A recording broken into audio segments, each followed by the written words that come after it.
Ladies and gentlemen, welcome back to the True Life Podcast. I hope everybody's having a beautiful day. Hope the sun is shining, the birds are singing, the wind is at your back.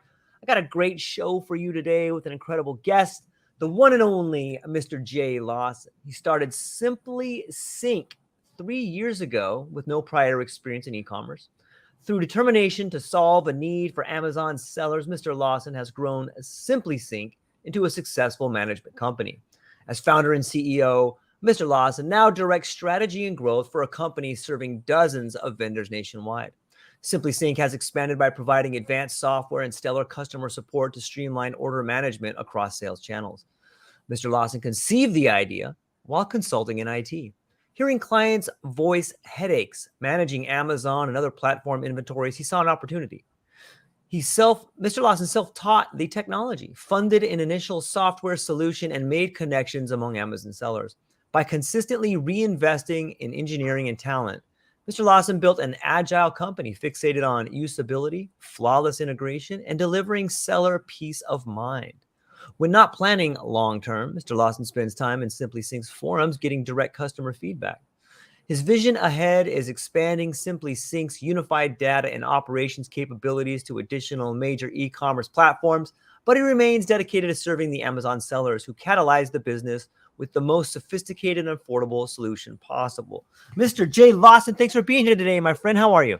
Appreciate it, George. I'm good, man. I'm real good. Well, I'm stoked you're here today.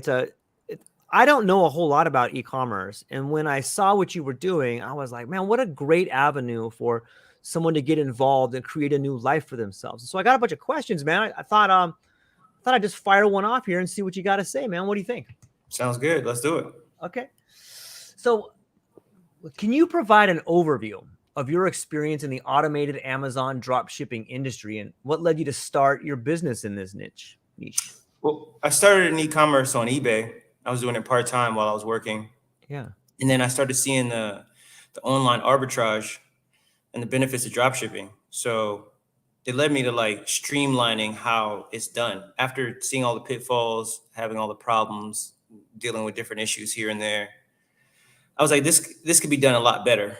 And as I grew, my business, I was like, I can make this a platform. I could actually transition this business into like something I could offer to other people. And so when I moved over to Amazon, drop shipping, I was like, okay, let me test this out. And once I built up enough experience and I saw enough of the issues that would arise and solve a lot of the problems, I was like, yeah, I think it's time to offer this to others. So me and my team opened up SimpliSync to do Amazon dropshipping and ungating for you. So you don't have to do anything. You just sign up with us and we take care of everything else.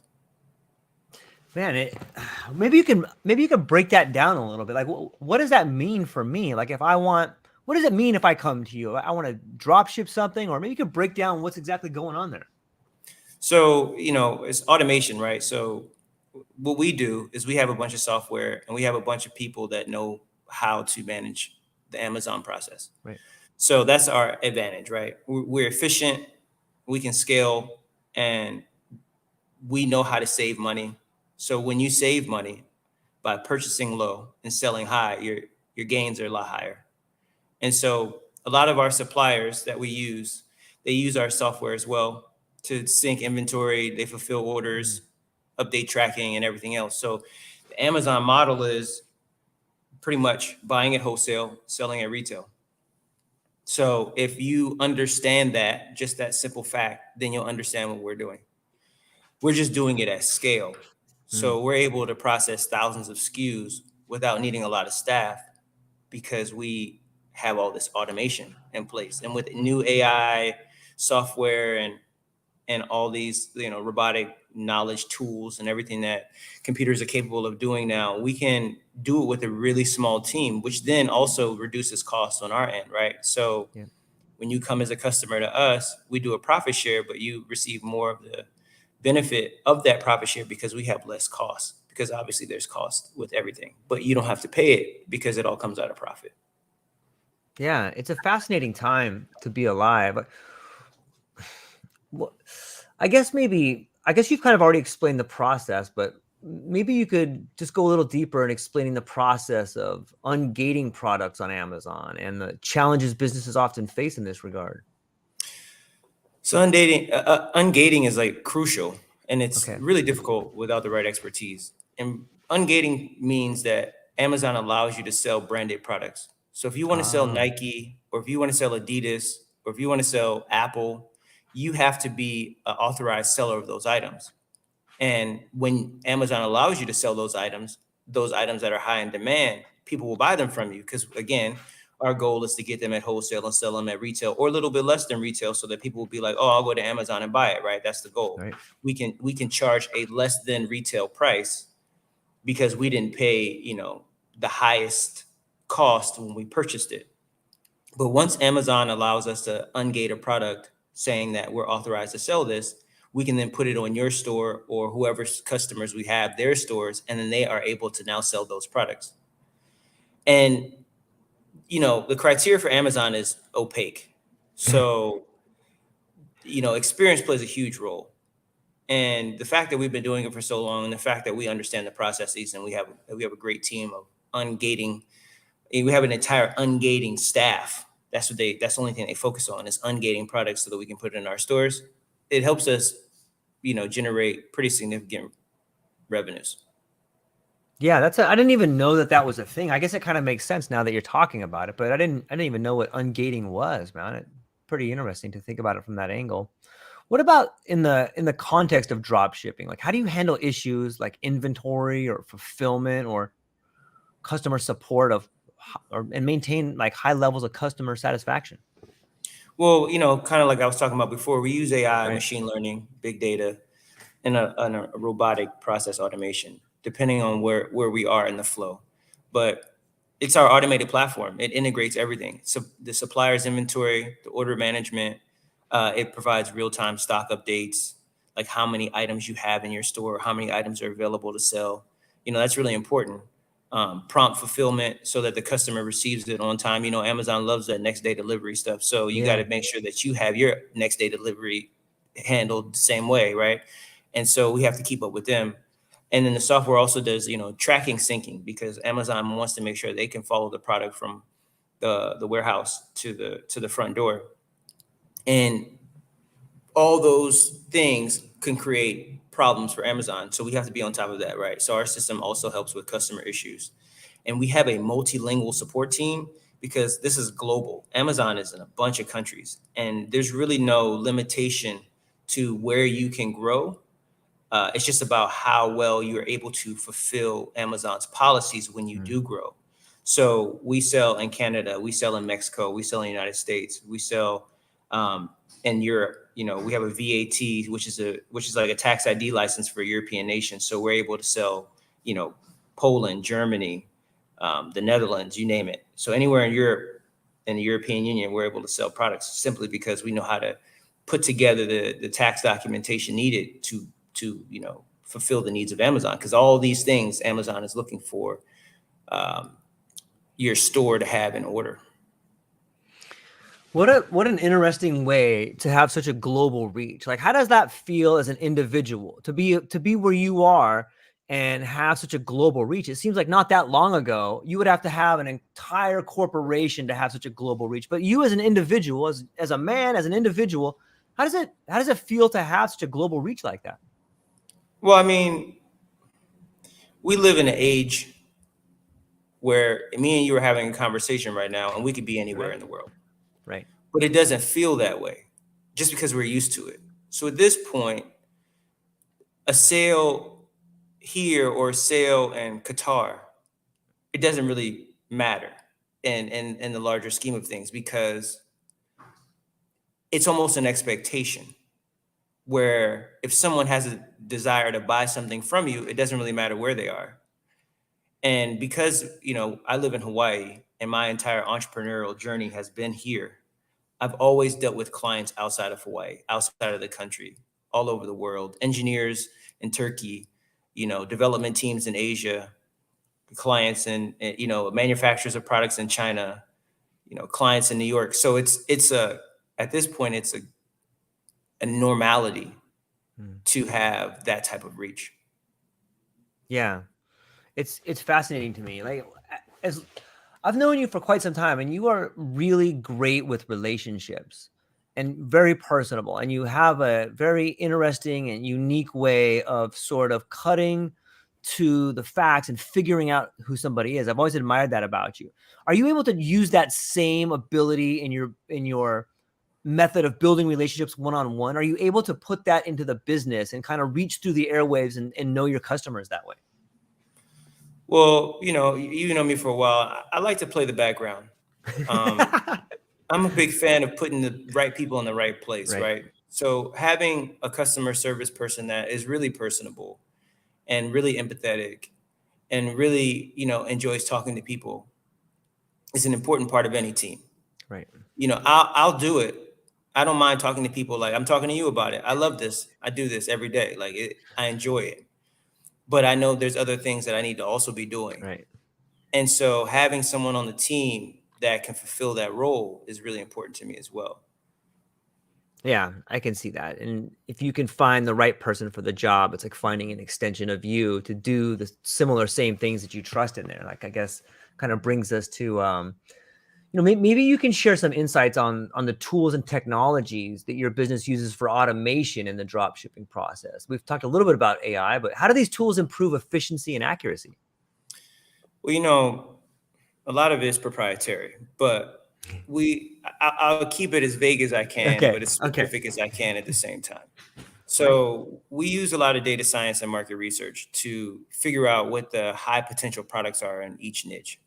So as an example, socks. You wouldn't think that socks are really popular, but they're really high in demand. A lot of people wear socks. And if you have the right sock at the right price, you'll be able to sell a lot of socks. And so, just as an example, one of our clients came to us and they were doing 6K a month in revenue. And this was they just plateaued. They had products in their store. They were like, okay, we're gonna come to you guys to see if you can help us increase our revenues.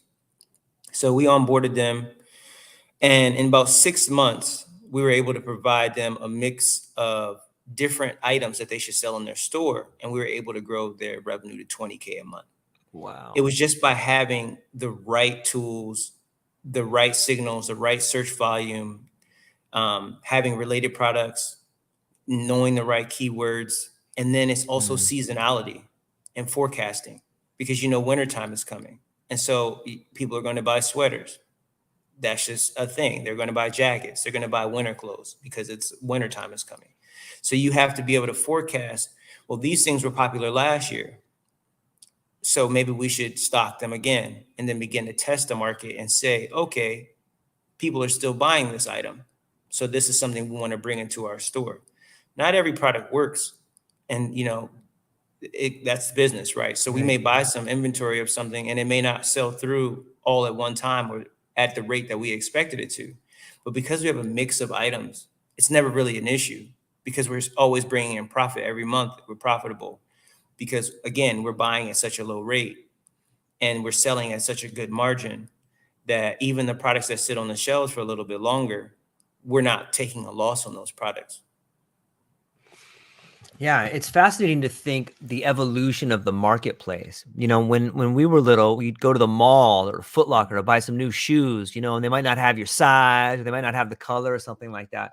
But in today's, creator economy, it seems that there's almost an infinite supply of products out there. And if you own a store, you can really change what's in your store or the products in your store, or, you have such a bigger variety of doing that. It seems on some level like that would be, it takes a lot to figure the branding compiled with the strategy of it. What are some strategies that you use? I mean, you spoke about different seasons and stuff like that, but is there any way like you guys follow trends? Maybe that's proprietary, but what do you do about trends? Like, how do you forecast that? Well, the learning curve and the setup complexities are challenging. Like Yeah, I can imagine. if everybody could do it, everybody would be doing it because there's a lot of money that can be made online and e-commerce. One of the guys I work with, he pretty much said, Amazon is an ocean and we are a small fish. No matter how much we sell, we'll never become a whale just Mm. because how large the market share is. And Amazon actually has some restrictions on allowing you to grow but so much, and it changes from time to time. But like at one time, it was like, you cannot make more than $1 million a month. They put a cap on it. And so they start to remove your ability to sell after you reach a certain level, because they don't want you to pretty much cannibalize socks, right? They want other people to be able to sell socks. So with our guided onboarding, it simplifies the process. We don't want you to do anything. And we don't really want to tell people what we're doing, because they don't need to do it. It's like, we'll do it for you. That's the beauty of our system. We'll leverage our existing ungated product catalog and our account health best practices, right, to avoid those common account suspensions, because it's rampant. Amazon will, suspend your account in a second, give you an audit, keep your money. There's a lot of things that they'll do. And, that's what our expertise comes through. So it navigates clients through those hurdles. We want it to be a completely hands-off experience. We want you to just move into the store and just hang out. And then customers will come, and your cash register just keep chinging, and don't worry about all the things that happen in the background. We'll take care of that for you. Yeah, it's a beautiful strategy. It's interesting because most people will never know all the violations or the barriers to entry or the roadblocks that happen on the platform. That's probably something you guys learn after all the years working in there, right? I mean, compliance is ensured.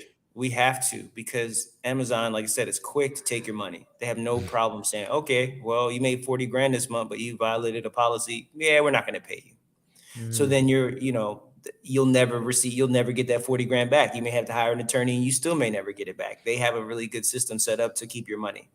And so we're constantly, monitoring policies and holding inventory. If it violates a policy, we won't sell it, even if we bought it. And, for whatever reason, Amazon decides to change something and say, you can't sell this for whatever reason, we'll just hold it and we'll find other avenues. And so that we may have to bring on a Walmart store. We might have to bring on an eBay store, but as a customer, it doesn't matter, right? You'll still be like, oh, I sold through all my inventory, but we may have to have moved it through other channels. And so if quality issues arise, we quickly switch suppliers and pull a product, because we know that if somebody complains, Amazon is going to be like, sending us an email, you guys got to fix this thing. So we get ahead of those things before it even becomes a big issue. And we have automated systems, again, like I said, set up for refunds and support if we need to be proactive and resolve customer concerns. But it's a steep learning curve. Yeah, it sounds like it. But that's with anybody who becomes really good at what they do, or an expert, or becomes in the top of their field. It usually comes from getting ahead of the problems, getting ahead of the curve, and finding ways to solve problems or see them on the horizon. And it kind of sounds like that's what you guys have been doing for a while.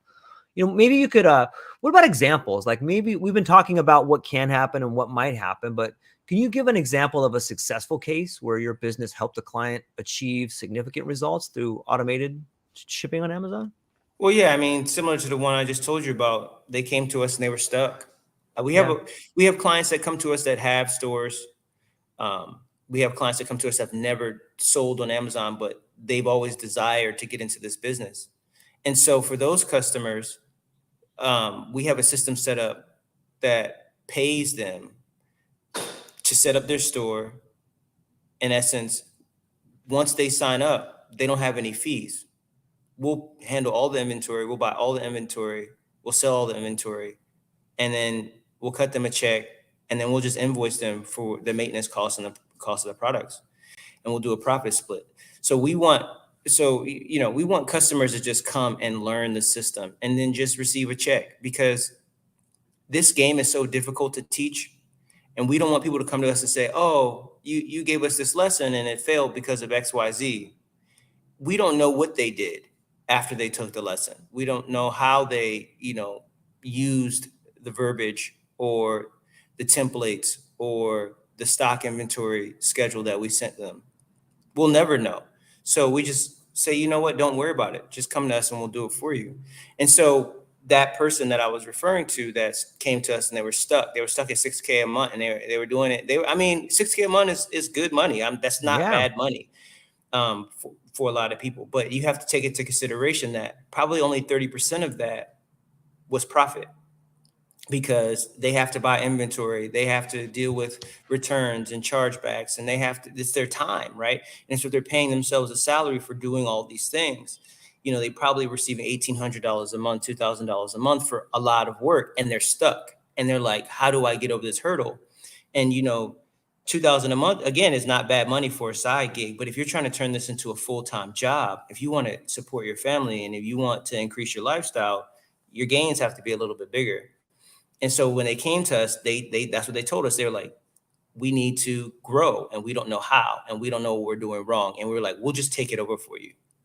Don't worry about what you did wrong or what you're doing right. Because if we explain it to you, sure, you can go off and try it, but you're going to come back, because there's so many things you have to learn. You literally have to sit in our office every day to know what's going on with the Amazon policies, to know what's going on with eBay, Walmart, whatever e-commerce you're using, because it's evolving every single day. These companies don't stay still. And so we may have taught you something last week that may not apply to this week. And we can't just pick up the phone and call you and be like, oh, that thing we told you last week doesn't apply this week. And this is the reason why. So it's difficult to allow people to do it on their own. That's why we just do it for you. Like that sometimes that sounds like, it sounds like, is there any like trust issues? Like the people just come to you and you're like, we'll just do it all for you. Do they ever say like, why would you do it all for us? Well, that's the customer we don't want, to be completely honest with you. Okay. We want the customer that's looking for residual income with no work. There's a lot of people out there that would just like to receive residual income and do nothing. So that's the customer we're looking for. Obviously, we're doing it for a reason, right? So Amazon allows us only to have one store per household. That's their thing. But we have warehouses of inventory. So we're like, okay, well, we need to franchise this. So if you were to open a franchise, a McDonald's franchise, they tell you what to do, who to hire, where to put it, what to sell, how to sell it, how to cook it, how much to take. They tell you everything. There's very little variance that you can take when you buy into a franchise. This is a very similar model. We're saying, these are the employees, this is the store location, this is the inventory, this is how much it's going to sell for. The only difference is you don't have to go to work every day. You don't have to manage the employees. We do all that for you. So in essence, we put a manager in your store for you. The only thing you need to do is open your store. And what that allows us to do is move more of our ungated products. So if we have 100,000 socks, well, one store may only be able to move 10,000 socks a month just because of a multitude of reasons: location, buying patterns, Amazon's algorithm. So if we have 2 stores, we may be able to move 20,000 socks a month. And in 3 stores, 30. So we're now able to move through the inventory that we've already have in our warehouses. And that's why we're like, don't worry about what we do or why we do it. We want to just do it for you. And the only thing you need to do is open a store. I see. The more outlets you have, the more product you can move, and then the more everybody makes. I get exactly. it. That's fascinating. It's an interesting concept to and then we have investors as a side. We have investors that say, okay, at certain thresholds, we want to buy more inventory. So if we move through those 100,000 socks in a month, let's just say that was one of the inventory goals. You can move 100,000 units in a month. Okay, well, we're going to now ingest more money into the company. So now you can buy 250,000 socks a month. So, okay, well, now the people that are already in our stores, the customers that are already attached to SimpliSync, their profits will increase because now we have more inventory to move through their stores. And so they did nothing, but now their payments just get bigger. And they, if you ask why, it's because we had a capital infusion and we were able to purchase more inventory, which then means we're able to make more sales. Because one of the biggest things that happened with our stores when we first started, we would sell through inventory in 3 days. But Amazon takes 2 weeks to pay you and a third week, depending on your bank. So they'll send the invoice or they'll send the money, but it takes a week for the bank to process it. So that's 21 days that we wait before we can purchase more inventory. So Amazon, we sell through products in 3 days, then we have to wait another 21 days or 18 days before we can purchase more inventory. So in essence, we only get paid once a month. And so we're like, how do we scale? We can't scale like this because we are constantly waiting for money, and we sell through all these socks in 3 days. And so, okay, George opened the store. Great. So now we move through double the amount of inventory in the same 3 days, and then we're able to recoup the next time. And so that's why we want to bring on stores, so that we can, in essence, purchase more inventory to make more sales. Yeah, it makes sense. It's an interesting concept, and I think it's something that's only begun to evolve in this digital landscape and like this creator economy. It's fascinating to see the way in which the food chain moves, or the waves in which it comes, whatever mode of capitalism it is. It just seems that there's this new method of finding ways to do it. It's awesome to see in this. What are some common pitfalls and challenges that entrepreneurs may encounter when entering the automated business such as this one? Like how do you overcome these kind of obstacles? Well, again, we want people to come to us and Right. let us do it. There's so many things that are happening, like I was saying before, and every day you'd have to sit in our office. Just as an example, there's some emerging trends that are happening right now, like voice shopping or, personalization, that we can't even see. We can't even forecast. People go on Instagram and touch a shirt and it tells the price, and they can just hit the buy button. Well, how do we then forecast that a celebrity is going to wear this shirt and 100,000 units are going to need to be sold in a week? Right. And so trying to keep up with that, trying to tie into those softwares that already exist and find ways to incorporate ourselves in their algorithms. These are things we can't teach. And these are pitfalls that will exist because so many things will come along with that. So if we go back to inventory, if you say you have a certain amount of inventory in your store and you sell somebody a product and you don't have the inventory, Amazon notes that. But you may not have been able to keep up. That's just one pitfall. And that's the ding on your account. If you end up selling that sweater or shirt that I was just talking about, celebrity wore, but you weren't ungated to do that, well, that's a violation because now you're selling a brand you're not allowed to sell. But as a newcomer coming on, you may not be considering these things. Oh, I can't sell this particular shirt or these particular shoes or sunglasses or whatever it is because I don't have the rights. How do I get the rights? How do I go walk the process of ungating a product? Or if you're doing FBA, which is fulfilled by Amazon, you have to send product to their warehouse. Well, if you send product to their warehouse and has defects, well, you're going to have a problem because Amazon's not going to move through that inventory. So before you ship it, you have to have somebody there that's going to do quality management. But if you have a pallet of whatever you're shipping from one warehouse to Amazon's warehouse, and it's not even in the state that you live, how are you going to make sure that that inventory is not damaged? Amazon doesn't care if it arrives damaged or not. They didn't pay for it. They're going to get their cut after they sell through it. So if it's on their floor and it's damaged, they're going to send it back. And who has to pay for the shipping costs on both routes? You do.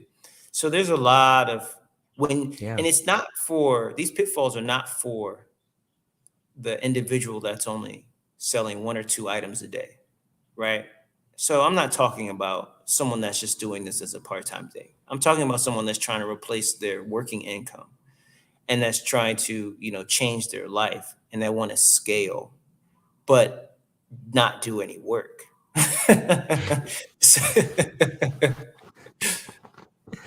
Yeah, it's fascinating to see, like, kind of pull the curtain back and get to see what's happening behind there, and get to see all the regulations and pitfalls and obstacles. And I guess that kind of gets into the idea of compliance with Amazon's policies and regulations is too. Maybe you can talk a little bit about what some of the changes that you've seen since you started there and where you're at now, like maybe on the customer relationship front, or maybe in the Amazon sort of obstacle front, or maybe just in general. Like, what are some changes that you've seen happen there? And maybe you can forecast some other things that you might be seeing in the future. Just kind of speculating here.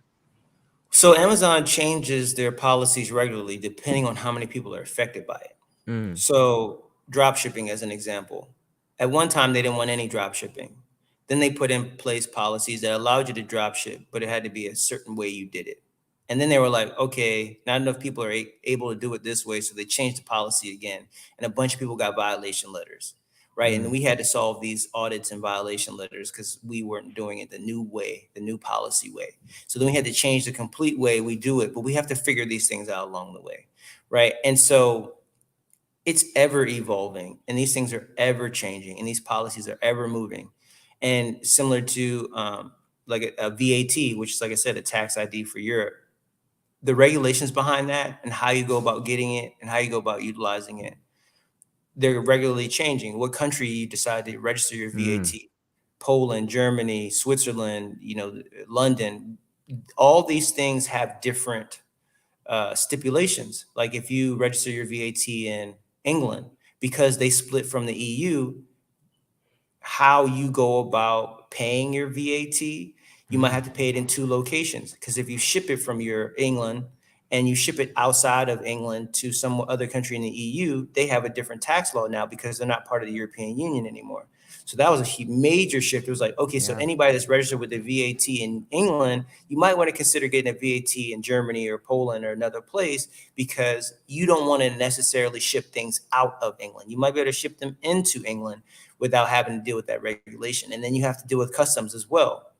Customs is a big thing, and that's also ever changing depending on what the global climate is. If there's a war zone or if there's Mm. there's unrest in one location or the next, and you're trying to move product via flight or train or boat between two different nations, you might have a problem. There's a lot of countries that we deal with or that we don't deal with specifically because of those reasons. It's like we know that this is unstable and we don't want to move product through here or around here or by here just because it's a high possibility that it may not make it to its final destination.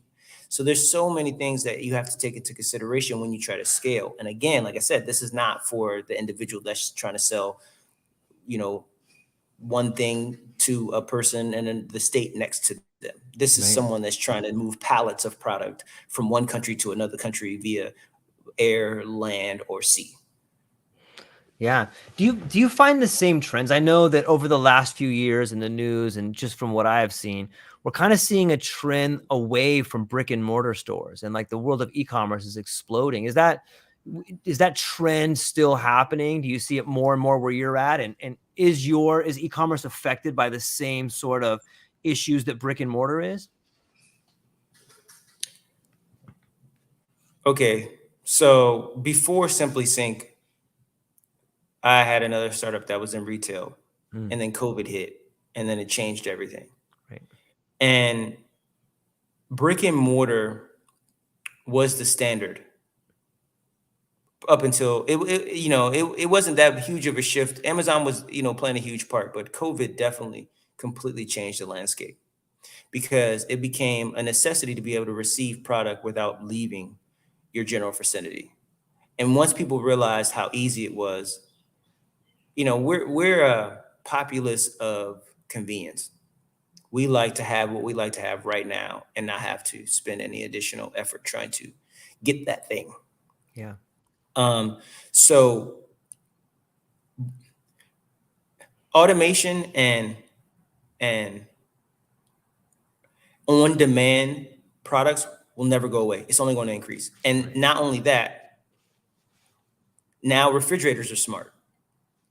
So it knows what groceries you have. You can now, put your toilet tissue on automatic repeat, diapers on automatic Yeah. repeat. So then every 35 days, it just lands at your door. You don't even have to think about it anymore. And so brick and mortar is going to have a tough go, but people also want to commune. They want to be in a community environment. People like going to the mall, Sure. even just to walk around, even just to be with their friends and have that space to, be free.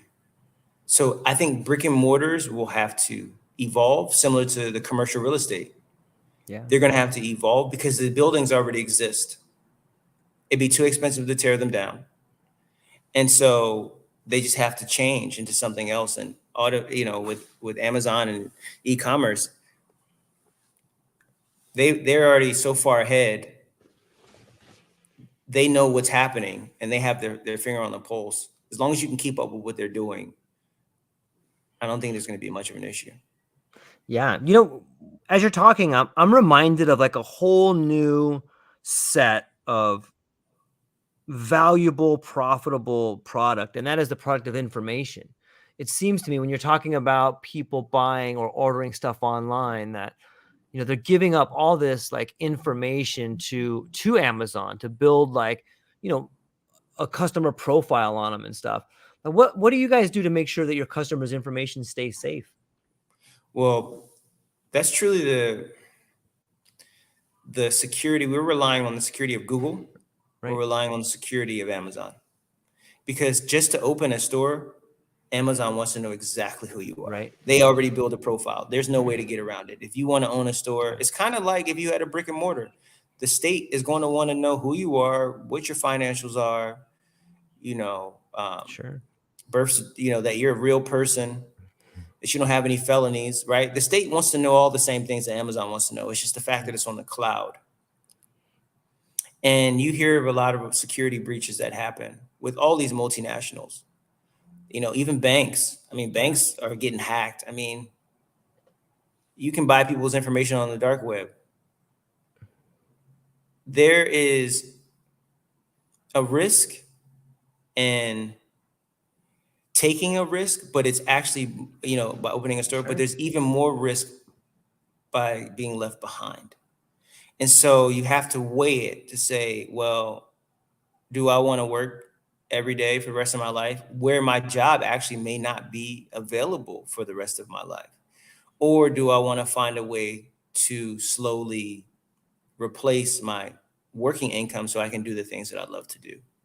And that's kind of, where we see as a company this thing going, because you hear things all the time similar to, what is it? The income they were giving people, universal basic income.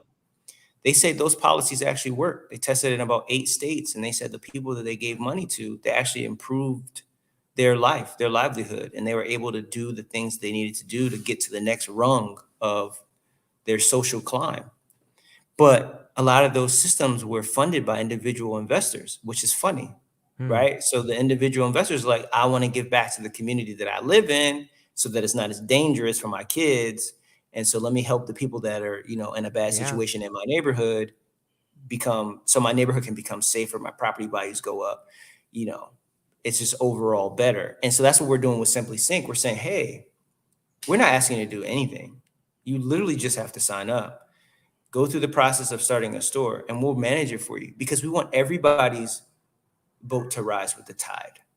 Not just ours. Ours is going to rise, but we're going to end up plateauing like this guy that came to us. Eventually, we don't want to plateau. We want to continue to grow. And in doing so, we want to help others that helped us grow. Yeah, it's a great analogy. And I think that it's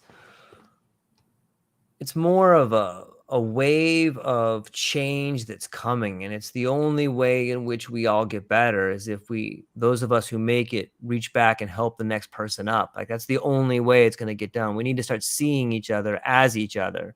When you do that, you start realizing that, if you look outside your house and you see a bunch of, people that are hurting, that are dying, like, well, what does that say about your community? What does that say about you? What does it say about your neighbors? If you can help, you should do that. It sounds like an awesome model, and I totally agree. What about if we pan back a little bit and we talk about your entrepreneurial journey? Do you think a lot of the previous things that you have started up have helped you be where you are today, especially in this venture? So I've been in IT startups for maybe 12 years now. And the ones that failed were based around team. If the right team wasn't involved in the business model, it was destined to fail. Now, you don't know that going in. Right. But that is like one major thing. The second thing was, when we built these businesses, a lot of the time we were just looking to benefit from the system. We were looking to just take, Hmm. right? We were looking to extract value from whoever was willing to pay for it. And the longer I went along in my journey, I started to look for ways to not only build businesses, but help others build businesses as well, because I felt that that was the best way to grow the business model that we were working on. If others were involved and they were also benefiting, you receive this community of people that are like, yeah, this works. We want to do this thing. But the issue with that was a lot of people don't want to get financially invested in something they didn't create. So even if you say, I have this business that works, but you have to pay this much money to get involved, people are like, oh, I don't know if I want to do that. And they're like, okay, well, this thing works. You can kind of look at my lifestyle and see, I can show you, deposits and checks and slips and all this stuff. But they're like, yeah, but it's not for me. Well, okay. So this SimpliSync model was like, just remove all of the doubt, remove all of the barriers to entry, because the people that understand the value of residual income, they'll join. You won't have to convince them. They'll be like, oh, I understand what you're doing. Similar to people that invest in real estate or that invest in stocks to hold, not stocks to trade, stocks to hold. They're like, I'm not buying this today for me. I'm buying this for the future. And so SimpliSync, when we originally came up with it, we initially were doing another startup I was working on before COVID, was we were taking the proceeds from the products we were selling and creating scholarships for college students.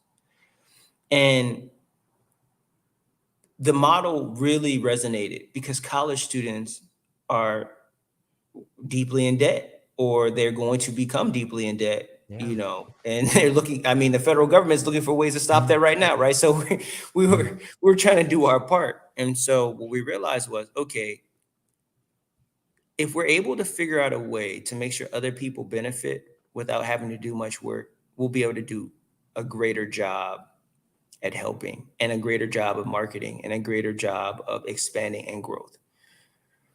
And so that's how SimpliSync came about, because we're like, we want to say in 4 years, if you're with us for 4 years, you'll be able to pay off your college tuition. You'll be able to pay off that debt. If you just save the money that we gave you for the 4 years that you're with us, you won't have any student loans or student debt or whatever. That is the goal behind what we're talking about when we do this. So if you look at, obviously predictions are hard, and predictions about the future are really hard. But if you were to look at how much you've grown in the last few years and apply that to the next 4 years, is there some sort of projections, or do you have goals to hit like a certain number of stores, or what does your projected growth look like when you pan back and look at it? Well, personally, my goal is to hit 100 stores, because I know that we'll be able to sell through our inventory. We'll be able to bring in a large enough investment where the people that are getting checks every 2 weeks, they'll be pretty happy with, their bank account increasing at significant levels at 100 stores. After that, I'm not one of those startup founders that's like, I need to have 1 million users or 10 million users, or, I want to go public. Like, I saw those things that, I want to sell to the highest bidder. It's never been my goal. I've seen it, but my lifestyle already is satisfactory. I'm okay. I'm good where I'm at. So if I can help 100 people get to where I'm at, or close to it, or in the realm, or whatever, achieve their goals financially, I feel like I've done good as a human. I've affected 100 families, maybe not families, but 100 individuals that may have families, and they'll be good for however long, we continue to run this business for. And so that's my projection. I'm not trying to scale to infinity. It's too much work, and it's unnecessary, because the margins are already significant. So even 100 is a lot, Right. but yeah, that's the goal. Yeah, I like it. It's sometimes it's the unrealistic goals or the unrealistic dreams that cause the breakup in companies or relationships. And that's when the corruption kind of seeks in, is when you have these incredible numbers and you're like, wait a minute, like, what am I doing? It's easy to lose track of what's important when you start taking the important things out of the equation, if that kind of makes sense. And I know why I'm doing this. Again, Yeah. when we were giving out scholarships, it was very similar ideas. Like, we wanted to give out 1,000 scholarships. And if not for COVID, probably would have been at that point. At this point, we'd have probably been close to it, maybe in 700 realm, because we already had the ability to scale. We already had the investors. We already had the platform. We already had the strategy locked. And so that was the same. Like, at 1,000 scholarships, maybe we just keep rolling 1,000. Like, every time somebody graduates, okay, we put one back into the system. But it wasn't like, let's 100,000 scholarships. That's just it's too much. It gets to a point where you have to then hire too many people, and then the piece of the pie keeps getting smaller and smaller and smaller, and the person on the end doesn't really receive any benefit. They don't have that one-on-one communication. They don't have that personalization. They don't have that feeling of, oh, I'm being helped. Someone cares about me. I think at 100 people, you could probably fit them into a ballroom and have a little conference. Yeah. And, shake everyone's hand. Yeah, absolutely. Absolutely.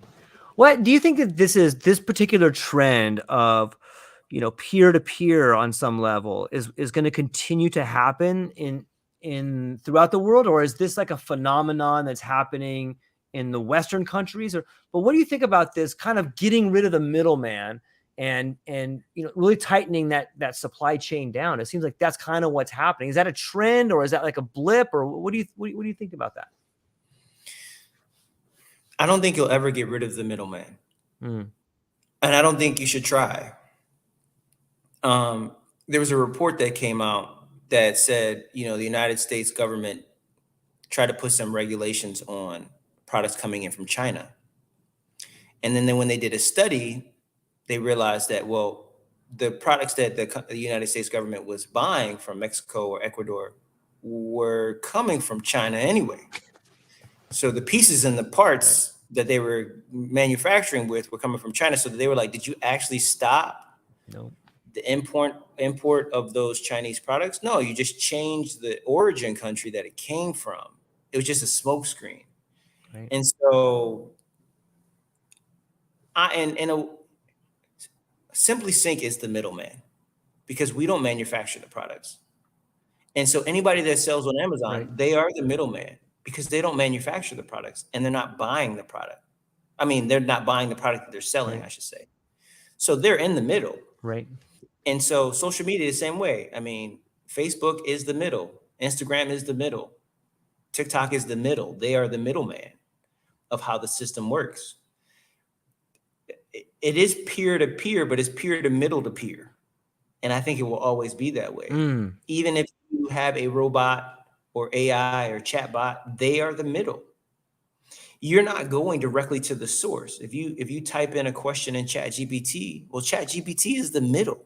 They're taking all the information that they can accumulate for you and giving you a response. They're the middle. Yeah, it seems like it's a streamlined middle. I guess, like, we used to have these giant, I guess those are megalith corporations too, I guess, but it kind of seems on some level like we're getting away from, like maybe they're just moving online. Maybe the sports authority is just becoming sports authority online, but it just seemed powerful to me that an individual can open a store and almost produce the revenue that a larger store was doing before. Like that to me is a beautiful thing. And in some level, it seems like it must be streamlining the profits or streamlining the business in some way. Well, I mean, sports authorities still get their cut. Right. So if they're manufacturing and they're selling at wholesale, if sports authority is selling at wholesale, I mean, if you're buying it directly from Nike, that's one thing. But how many people are going to get that contract? Not that many. You still have to buy it from Sports Authority. Sports Authority is still getting their markup. And I read a report the other day that pretty much says, you know, all these larger brands, the reasons why they give their product to influencers is because they know once that influencer wears that thing or promotes that thing, their audience is way bigger in some respects than the product itself. Mm. You know, that jacket or shoes or whatever, glasses, the manufacturer of that may only make 10,000 units, 100,000 units. And if you give it to 5 influencers and their reach is 1 million people, they may be able to sell all the units they manufactured within that time frame of, you know, whatever their goal was, for just giving away 5 to 10 of those units. But that influencer becomes the middle. The manufacturer still gets their cut. The brand still gets their cut. You know, it's just a new way of marketing. Yeah. So when I open my store for Nike socks and I open 100 more stores that sell the same Nike socks, Nike's not taking a cut. I mean, they're getting their profit. They're not taking, you know, they're not taking any losses. Right. So allowing me to open a store on their behalf is beneficial to them. Yeah, it's a brave new world out there, and I like the way in which you describe it as a different way of marketing and a more robust exchange that's happening and right to the customer and being able to help out people along the way. I think it's a great process and a great program. You know, I guess we're getting ready to come up on an hour right here, but where can people find you at, Jay? Like if they wanted to come to you and learn more about what you're doing, how do they open a store? What's going on here? Like where would they go to find you? So just so people understand, you know, our experience in proprietary automation enabled the new sellers to like instantly compete at the highest levels, you know, while remaining compliant. So we're not looking for the person that's just like, I just want to open a store and sell cookies. Do that. You don't need us, you know. But if you want to sell truckloads of cookies, well, they also have to fit within the realm of, do people want these cookies? Right. You can't come to us and be like, I want to sell these specific cookies, because we're not going to be able to sell those cookies for you. We're not in the business of selling cookies. We're in the business of selling products that people buy in large volumes. So that is the first thing they need to understand before they come to SimpliSync. But they can go to simplisync.us and they can, you know, fill out the form, and there's a system, people that will get in touch with them and help them work through the process of opening their Amazon store. And once their Amazon store is open, they just allow us to, you know, give us the credentials so that we can go in and manage it for them, buy their inventory. It takes about 3 to 4 months because Amazon also has policies, which is another pitfall that you can fall into. If you scale too quickly, Amazon will think you're fraudulent and they will shut your store down simply because you sold too many socks your first month. They were like, nope, we don't know how this is possible. We don't like it. We're just going to kick you off the platform and keep your money. And so this is not a get rich quick scheme, because Amazon won't allow you to get rich quick. Again, they put barriers into how much you can actually move. Their algorithm has parameters set up to say, if you move too many units in a specific time frame, we're going to flag this account, because we don't know how you're doing it. Because they have to worry about money laundering. They have to worry about, you know, Right. people using stolen identity information. They have to worry about so many things that they just don't want to, you know, have to deal with certain issues. So anyway, it takes about, you know, 3 to 4 months before we can actually start generating profit on your stores. We have to ungate products for you. We have to, you know, buy inventory. We have to ship it to Amazon. There's a lot of things that go on in the background, but you don't have to worry about any of it. You just come to us, you fill out the form, you open your store, you hand us the credentials, and we take it from there. And simplisync.us, that's where you can find the information you need. Man, I love it. It's an amazing new world where there's a lot of opportunities for people who are willing to take a chance and want to live a better life and are willing to do their own research and check everything out. I think it's a wonderful time, and opportunities are out there for people if you're willing to put in the hard work and check it out. What else you got coming up, Jay? Is there anything else coming up besides SimpliSafe? Anything else you're working on? No, man. This is my sole purpose right now. I mean, the other businesses that I've started, they're autonomous now. I mean, they work for themselves. And that was always the goal too, even with this, is get it to a point where the people that work for the company don't have to do as much work so they can enjoy their life, right? That work-life balance. Yeah. It's vitally important. I didn't want to start a company where I would have to talk to customers every day, all day. And I don't want the customers to feel they have to talk to me every day, all day. It's unnecessary. If you get a check in the mail or in your bank account, if you want to send an email to, one of my assistants, if you have something that it is really necessary for you to get in contact with me, put it in the email, send it to my people, and we'll figure it out. I have people that are also signing up other stores, and so they are affiliates, right? And so they want to get a percentage of profits from the people's stores they sign up. So there's that option as well. If you know a lot of people that want to build stores on Amazon, you might as well benefit from that. If you're the first person to join and you want to tell your friends about it, let us know, and we'll help you get through that process as well. Fantastic, my friend. Well, I'm stoked to learn about it. I'm stoked to always see what you're doing, man. You're a mover, a shaker, and you're an awesome person to be around. You have a beautiful family. You're an amazing human being. I love talking to you, my friend. And I appreciate it. Yeah, well, hey, it takes one to know one, right? That is very true. That is very true. All the same to you, brother. Thank you. I appreciate it, man. And well, hang on briefly. I'm going to talk to you afterwards, but I'm going to hang up with the people here. So ladies and gentlemen, thank you so much for hanging out with us today. I hope you have a beautiful day. Go check out simplysafe.us. SimpliSync.us. SimpliSync.us. And the reason why it is SimpliSync is because it's very simple, and we sync all the accounts and automation. And so it's sync as in you're putting two things together. You sync something. Yep. SimpliSync. Simply with an I. SimpliSync.us. .us. All right. Ladies and gentlemen, I hope you have a beautiful day. That's all we got. Aloha.